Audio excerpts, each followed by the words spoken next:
5. Sandy Stimpson marks 2 years on the job as mayor of Mobile this week. An exclusive News 5 poll shows most people think he's doing a good job. But there does appear to be one area where the mayor can improve. Here's News 5's Peter Albright. We unveiled our poll results to the mayor. Well, okay, so I'm going to give you the numbers here. Overall, they were quite good. The mayor averaged a B-. 56% of voters overall gave him either an A or a B.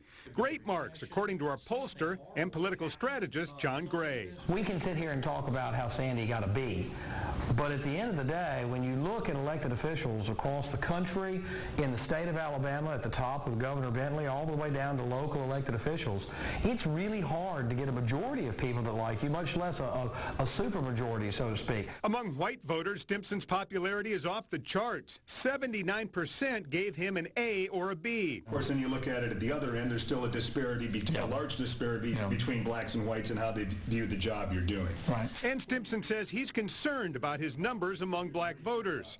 1/3 of them gave the mayor a D or an F. Less than 10% of white voters did.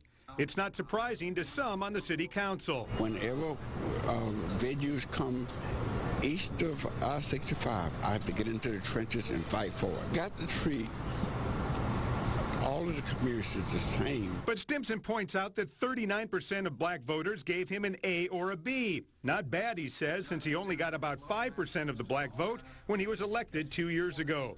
Still, he hopes he can begin to better fulfill his campaign promise of one Mobile in the final half of his term. Hopefully when we start rolling out some of the blight improvement programs and we really address it in some of the those neighborhoods, then hopefully that number will change.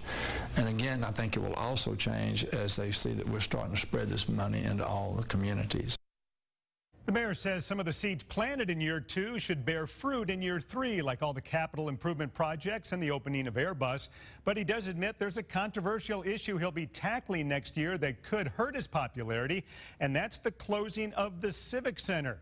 Mel, the mayor says he plans to shut down the 50-year-old building. He says it's a drain on city finances and would cost too much to fix up. Peter, I understand where it gets controversial is the impact it will have on Mardi Gras balls. That's right. If there's a third rail of local politics, it probably is Mardi Gras. You don't want to touch it, but the mayor says he's going to tackle it head on in year 3. Wow.